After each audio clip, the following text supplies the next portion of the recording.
Another plant to plant for bees. It's called a Fiesta Daisy. And just looking at this small plant, I can count about 15 bees on it.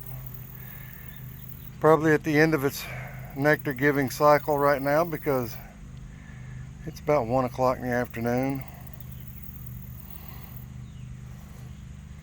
Just another quick video on plants you can plant that bees love. It's called a Fiesta Daisy.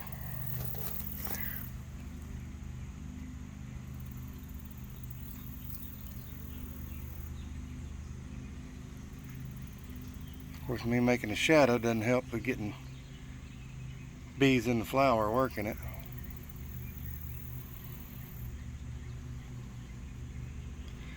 Just another quick video.